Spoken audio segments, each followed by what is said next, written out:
Vous l'avez demandé, chose promise, chose due, voici mon corrigé de l'exercice 4 du premier sujet du bac 2025 maths qui est sorti pour l'instant.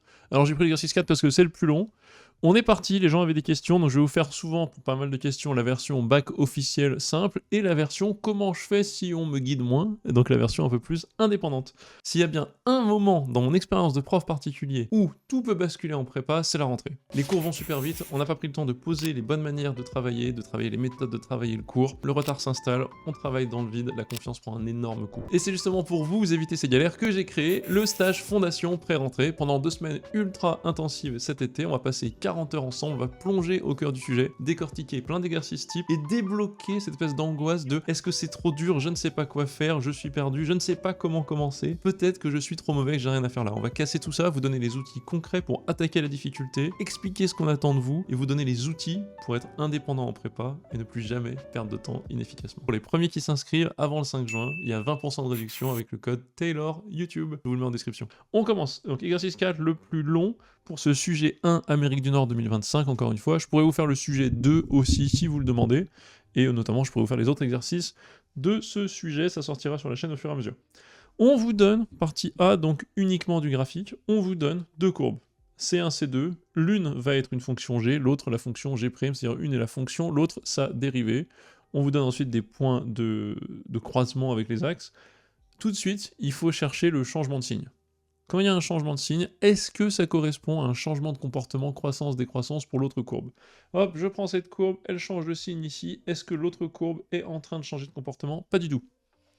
Ok, donc c'est mal barré. Changement de signe, c'est le changement de signe de la dérivée qui a un impact sur la fonction. Donc voyons si maintenant celle en pointillé, quand elle change de signe, paf, au niveau -2, est-ce que ça correspond à un changement de comportement pour la fonction non pointillée? Oui. Donc là, hop, changement de signe, avant ça décroît, après ça croît, et ça décroît à partir de là. Donc on trace comme ça hein, pour voir quelque chose, parce que là je me suis perdu moi-même. Hop, et hop. Ce sont les deux endroits où il y a changement de signe. Mon iPad a explosé.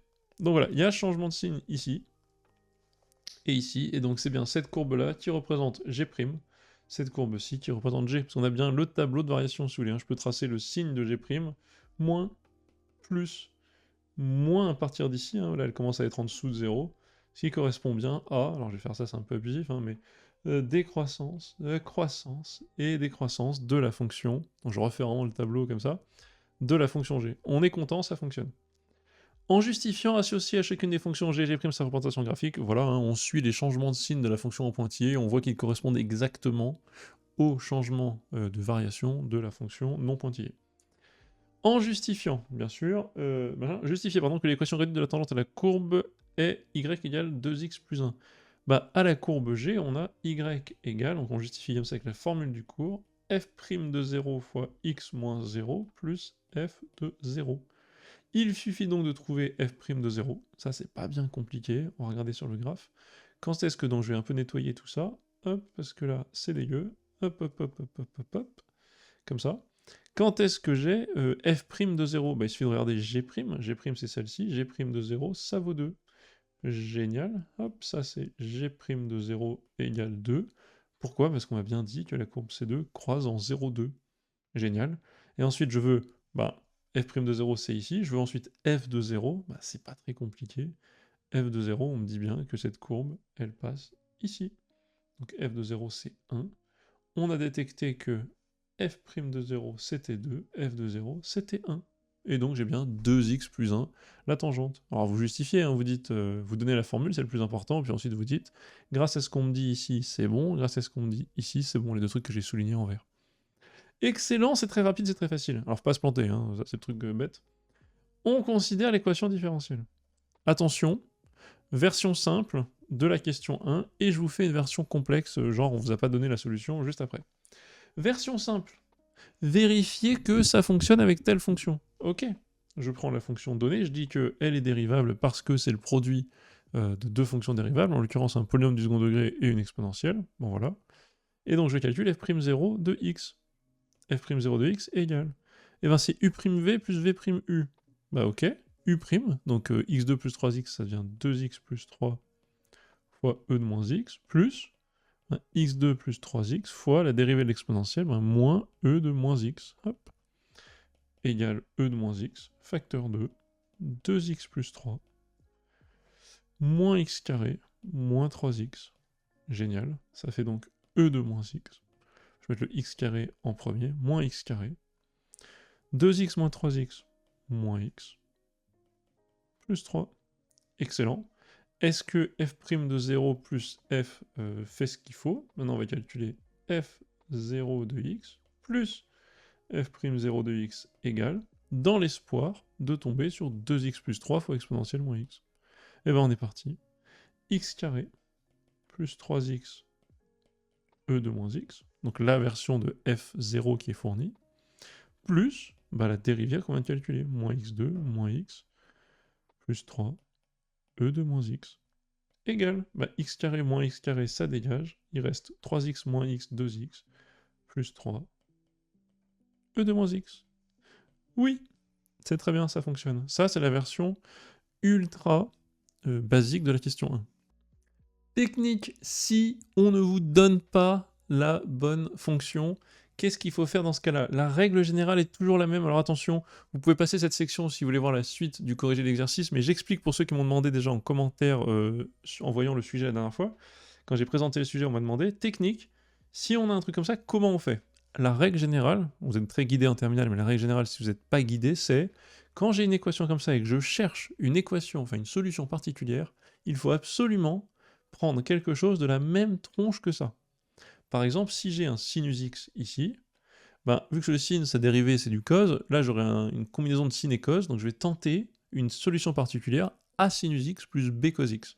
Si j'ai une exponentielle genre 4x ici, je vais tenter grand A exponentielle 4x. Si j'ai un polynôme du degré 1 fois une exponentielle, je vais tenter un polynôme du degré 1 fois une exponentielle. Imaginons, je fais exprès de changer rapido égale 2x plus 3 fois exponentielle 2x. Je fais exprès de prendre une où il n'y a pas moins 1, vous allez voir pourquoi par la suite.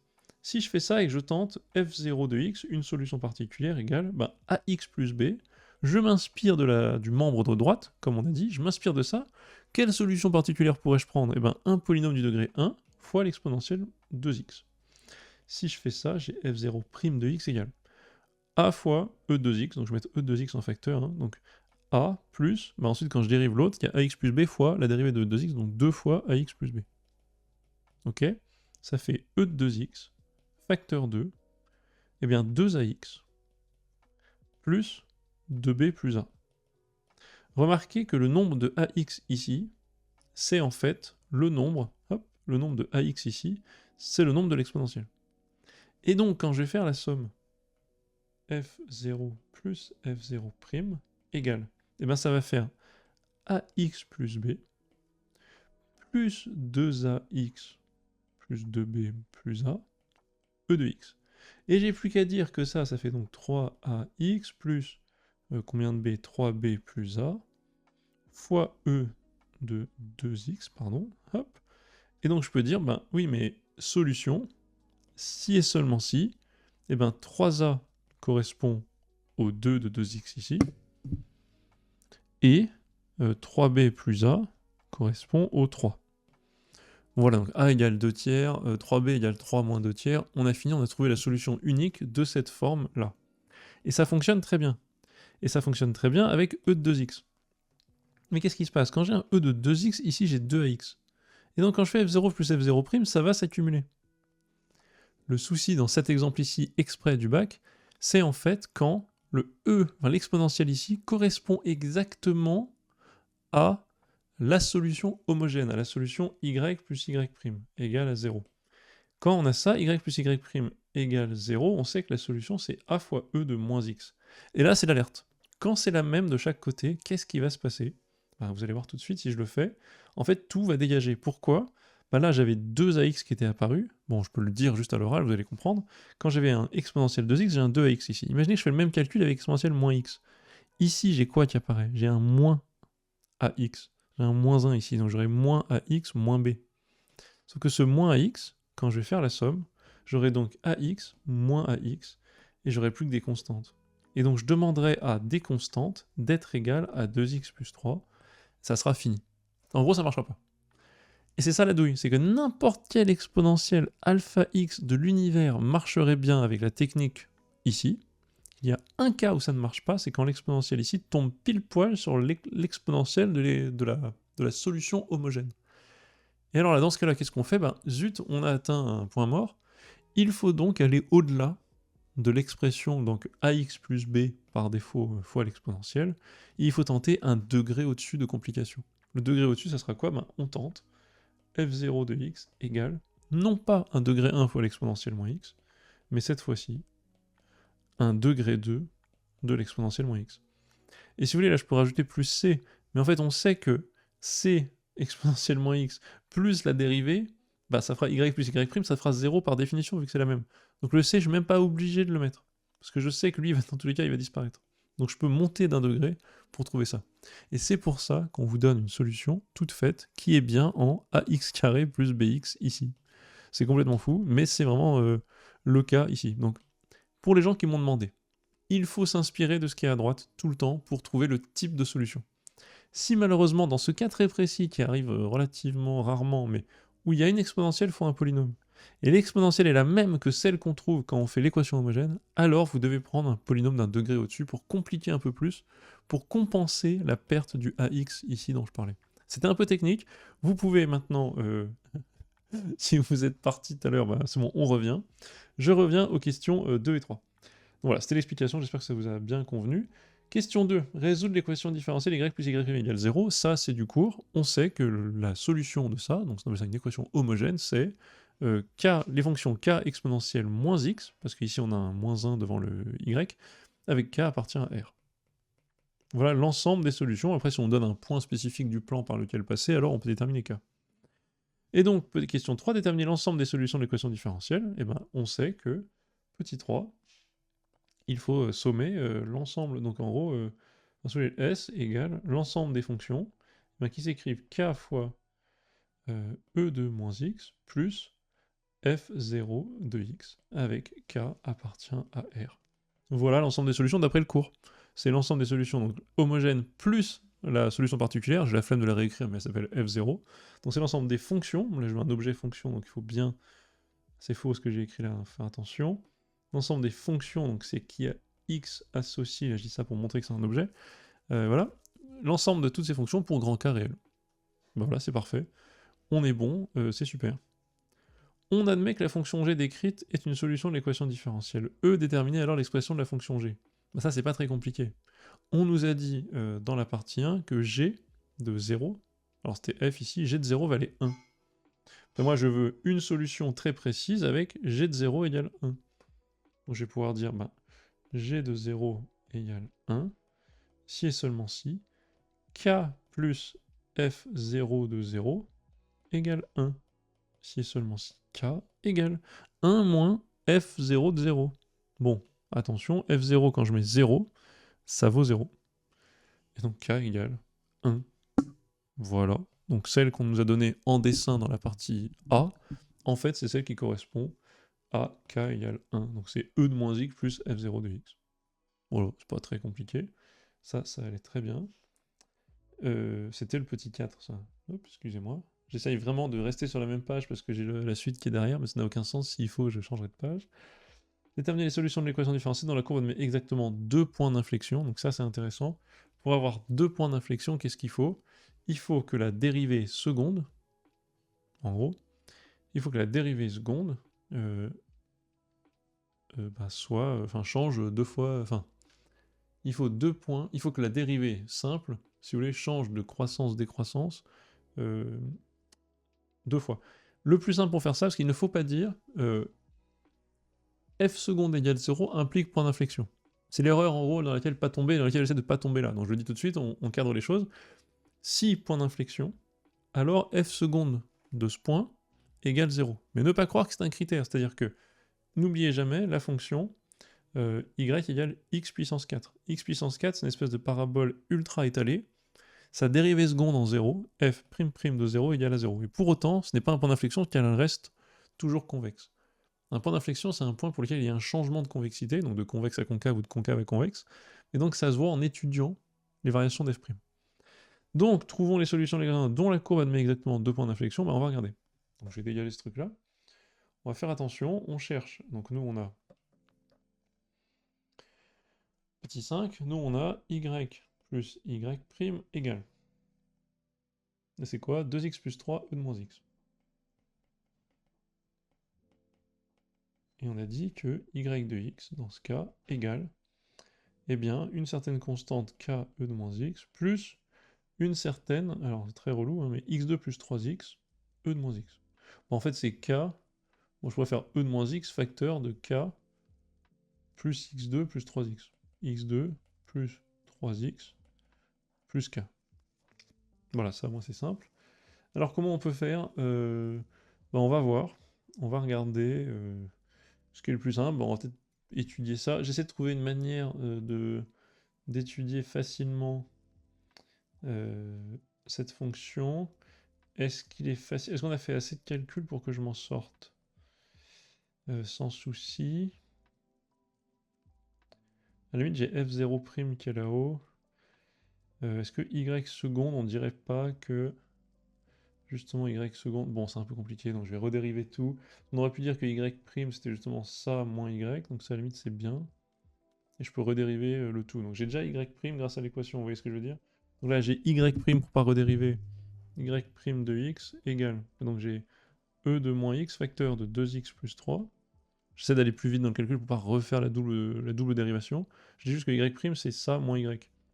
Donc c'est bien, c'est 2x plus 3 moins tout ça. Bah moins x carré moins 3x moins k. Donc ça c'est bon. Et donc c'est égal à, alors laissez-moi juste dégager cette partie C.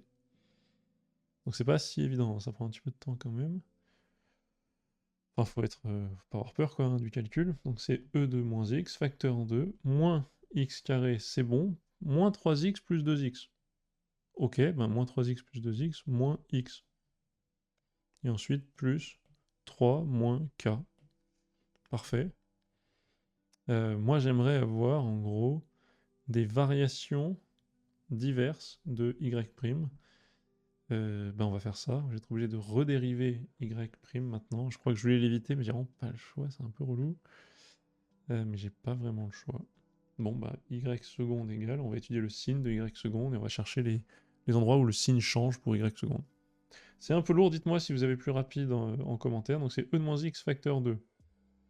Et bien la dérivée de ça, donc moins 2x moins 1. Et ensuite moins e de moins x fois tout ce qu'il y a là.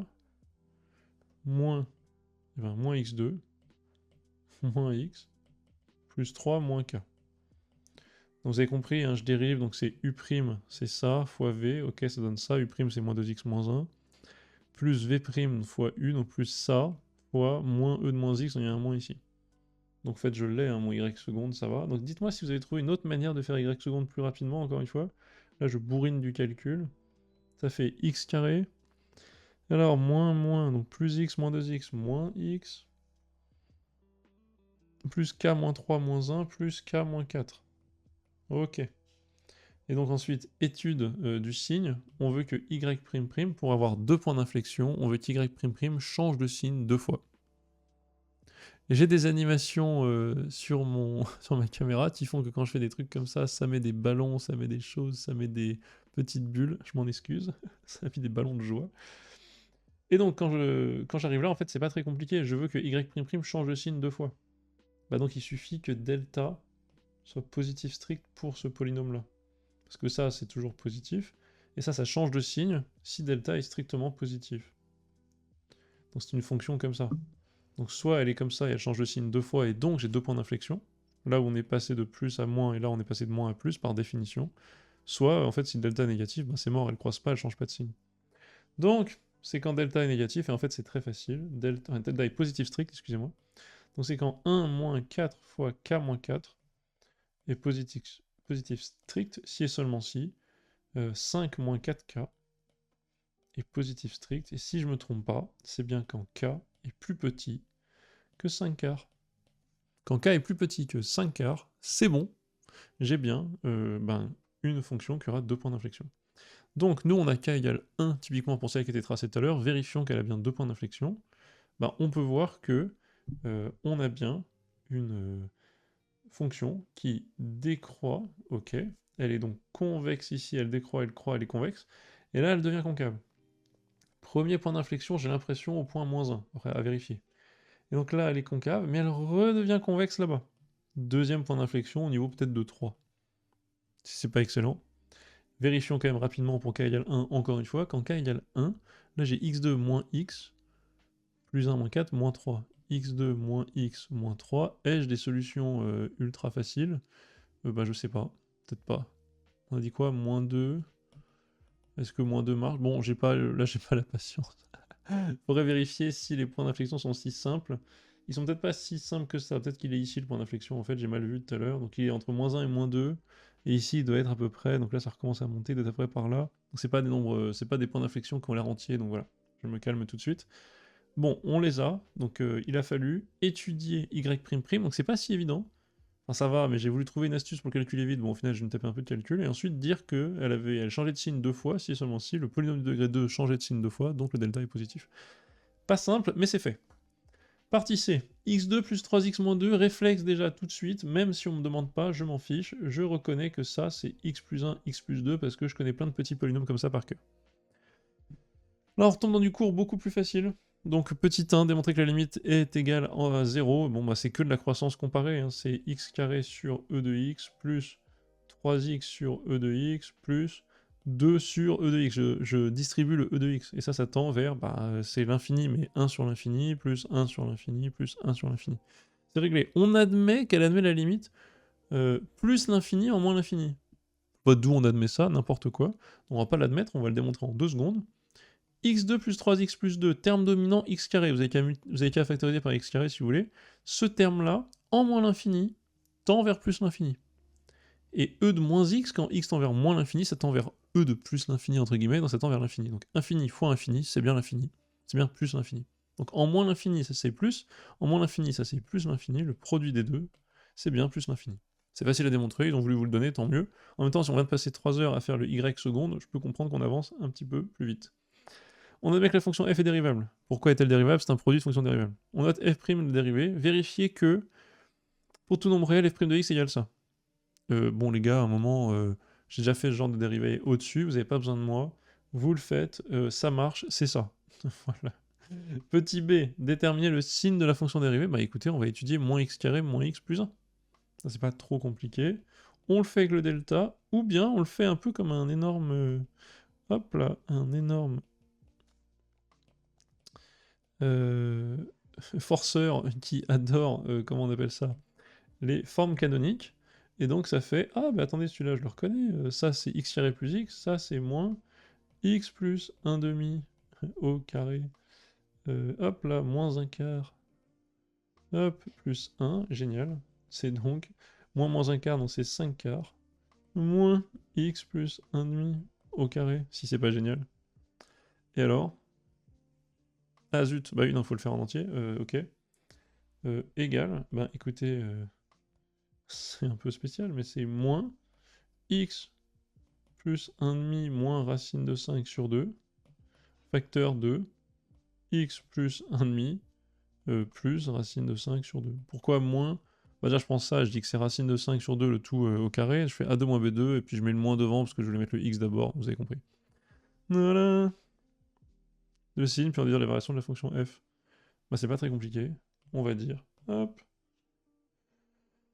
Ma dérivée f', c'est une parabole qui fait la tronche, c'est une moins x2, donc elle est comme ça, elle a deux solutions, donc elle est négative, positive, négative, donc j'ai moins, plus, moins, avec des zéros comme ça. J'ai donc une fonction associée qui décroît, puis qui croît, puis qui redécroît. Ça c'est f', ça c'est f, ça c'est x, moins l'infini, plus l'infini. Et entre les deux, il y a donc moins 1,5 moins racine de 5 sur 2, moins 1,5 moins racine de 5 le tout sur 2, et là moins 1 plus racine de 5 le tout sur 2. Voilà, bon, je l'ai fait en 2-2. Voilà donc les variations. Expliquer pourquoi la fonction f est positive sur l'intervalle 0 plus l'infini. Eh ben, j'imagine que... il suffit de vérifier, donc, qui sont dit. la fonction f en plus l'infini tend vers 0. Ok. F de 0. Alors, racine de 5 moins 1 sur 2, c'est ici, ok. F de 0, ça vaut combien? On va regarder. F de 0, c'est 2 fois E de moins 0, donc ok, c'est 2. Donc j'ai 0 qui est ici, très important. Et là, qui vaut 2.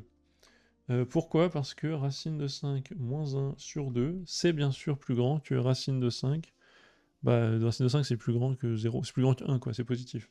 Donc je sais que 0 est ici. Vu que là, ça vaut 2 et que là, ça vaut un truc au-dessus, avec le tableau, je peux dire que quel que soit x supérieur ou égal à 0, eh bien, f de x, positif, strict. Parce que là, on est toujours plus grand que 0 ici, positif strict, et entre les deux, on est entre 2 et 0. Jusqu'à le maximum ici que je connais pas. Génial. Elle pourrait être plus petite que la valeur de ça. Mais ça m'intéresse pas. Parfait, donc ça se démontre très facilement. Voilà. Expliquer pourquoi elle est positive. Voilà, ça c'est la petite 3.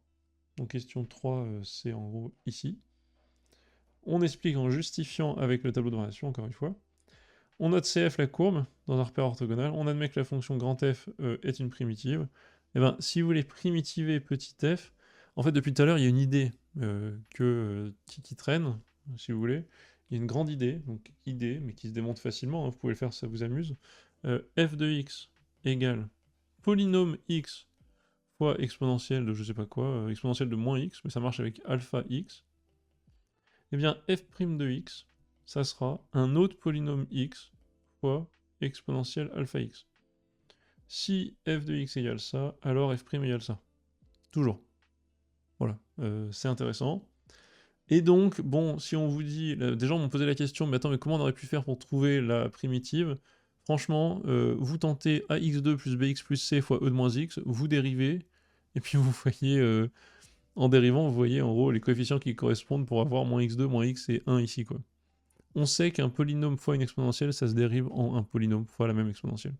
Voilà, un polynôme du même degré. Même degré, c'est ça le truc qui est important, pardon. Avec degré de Q égale degré de P. L'intuition est là, donc si vous avez compris l'intuition, vous pouvez trouver une primitive comme ça. Sinon, pour pas faire un système, vous pouvez trouver la primitive en faisant une intégration par partie, notamment pour tout ce qui est toutes les parties x carré fois exponentielle. Double IPP pour celle-là pour faire descendre le degré et avoir que de l'exponentielle. Simple IPP pour celle-là, donc ça fait quand même 3 IPP à se taper, et ça c'est facile.